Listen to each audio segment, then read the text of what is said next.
This is Tom Dillon, the Lifetime Liberal, and today is Wednesday, June 1st, 2022. The title of this rant is Why There Will Be No Firearm Safety Laws Enacted This Year.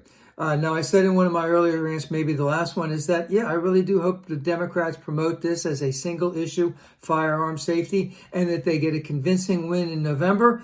But let's just say the fix is in. I hope that's going to happen, but the NRA and the Republicans have decades worth of experience. They're decades ahead of the Democrats in all of this stuff and guns and gun proliferation. And they have done this for those 40 years. They've changed the entire dynamics of what guns are and what gun ownership is in the United States. Now, if we go back to 1980, Wayne LaPierre and some other radicals took over the NRA. They had a lot of things that they wanted to do, but let's just say that the biggest thing that they wanted to do on it was to promote and proliferate the sale of guns throughout the United States.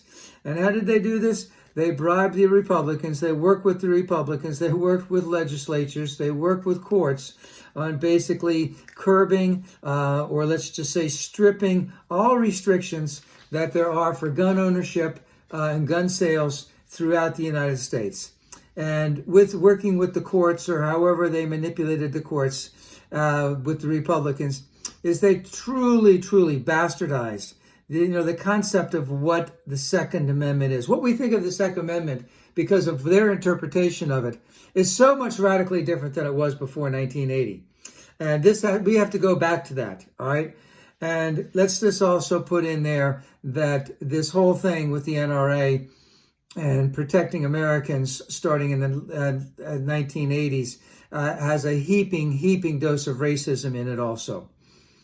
Now, if we go 20 years ahead, back to the early 2000s when George Bush was running the country, and George Bush, let's just say, wanted to run as a fascist. But we had two wars. We had the Afghan and the Iraq War. And there was a true embracement by rural areas and red states of the rugged individual, let's just say it, the warrior American with his big arms and big arms here and then big arms here would go out and kill everyone that stood in his way. And what that has done, or what it has accomplished, is that this has been really personified in these areas by having ownership of an AR-15. And, that is now what I would call a collective cult. It's into what we would call the fabric of American life. And then especially that concept of might makes right. And also that this, borders on fascism, or really is fascism. And let's just put it this way. They cry about socialism every single day. I'd rather have socialism than I would than fascism.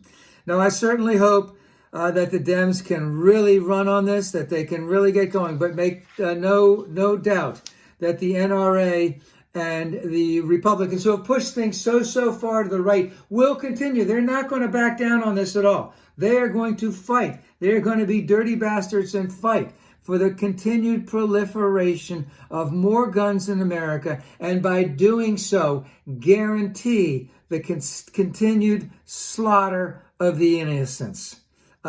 We must stop them.